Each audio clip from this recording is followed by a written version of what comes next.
এই দেখুন বন্ধুরা, পাট শাক দেখুন আমার কি বড় বড় হয়েছে। হ্যাঁ, সেরকম কিছুই খাবার দিইনি, শুধু গোবর মাটি দিয়ে লাগিয়ে দিয়েছিলাম। এবার নিয়ে আমি তৃতীয়বার পাট শাক হারভেস্ট করছি।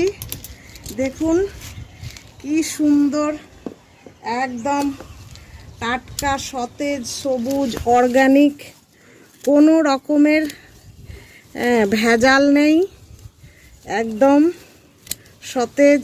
এই দেখুন, আজ আমি সব তুলে নিব, আবার নতুন করে লাগাবো।